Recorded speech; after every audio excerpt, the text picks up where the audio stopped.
বুঝলি শোনাবো, তখন এই 2-4 দিন চুপচাপ থাকবি। আর কেউ যদি বাড়িতে এসে জিজ্ঞেস করে ফুটু কোথা, বলবি বাড়িতে নাই কো, ঠিক আছে? আমি এখন 2-4 দিন গা ঢাকা দিয়ে থাকছি। তোমাকে আমি বলেছিলাম ফালতু তুমি রাজনীতির ঝামেলাতে জড়িও না, তুমি আমার কথা শুনলে না। তোর গুষ্টির গুদমারি, যা বলছি তাই শুন, এখন মাথা গরম করি না। বুঝলি তো পাচ্ছিস, ইলেকশনে হেরে গেছি, এখন লোক বাড়ি চলে আসবে কোনি, তাড়াহুড়ো করে মারতে। ওই জন্য তো শরীর লড়ি থাকতে হবে এখন, বুঝতে পারি না নাকি? গান মারাইছি, তুমি চলে গেলে আমি একা একা বাড়িতে কি করে থাকবো? আমার উপরে যদি কোনো অন্যায় অত্যাচার হয় তখন কি হবে? এই মংমারানি মাগি, তার জন্য পুলিশ প্রশাসন আসলো, তোরা তো চিন্তা কিসের? তুমি ছেলে, তোর কিছু হবে না। আমি বাড়িতে থাকলে অসুবিধা আছে, বুঝতে পারি না কেন? দেখুন যে কোথায় থাকবে, কোথায় তুমি? রঘুনাথপুর চলে যাবো, ওখানে আমার একটা মাসি আছে, সেই মাসির বাড়িতে কোন 2-4 দিন গিয়ে থাকবো। তাহলে আমিও তোমার সাথে যাবো।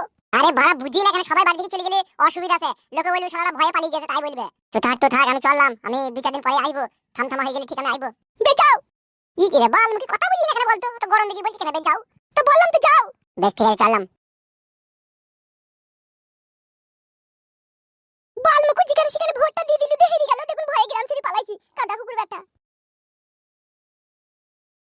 তোর ভাতারের লেগে শুনলাম সে তো আমাকে একটাও ভোট দেয়নি। আমি তো ইলেকশনে হেরে গেছি। তা আমি কি করবো, আপনি হেরে গেছেন তা? এই তুই কি করবি মানে? তোর ভাতারা তুই রাতে শুই শুই গল্প করছিস যে একটা ভোট এমএলএ সাহেবকে দেওয়া যাবে না।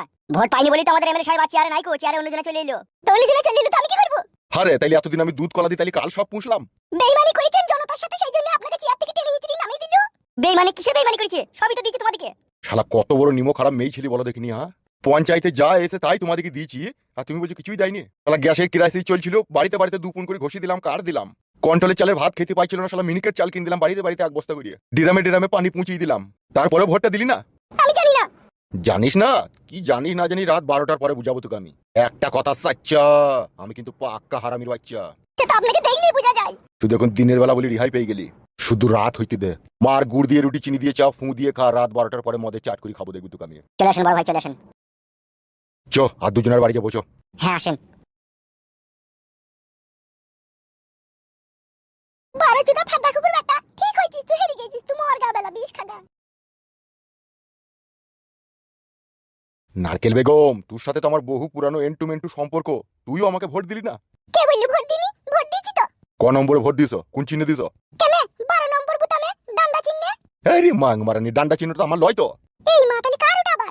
আমি তো ডান্ডা চিহ্নেই ভোট দিছি গো, 12 নম্বর বুতামে। এই জন্যই মাং মারানি আমার চিন্তা হচ্ছে, শালা ভোট কেন পেলাম না এই খাপে। কেনে গো, ডান্ডা চিহ্নটা তোমার লয়? না লো মাগি, ডান্ডা চিহ্ন আমার লয়। তাহলে তোমার কি চিহ্ন ছিল গো? ভুদা কপালি মাগি, জানো না আমার কি চিহ্ন ছিল? জানি না বলি তো, তো বলো কি চিহ্ন ছিল? আমার আন্ডাকর চিহ্ন ছিল মাগি।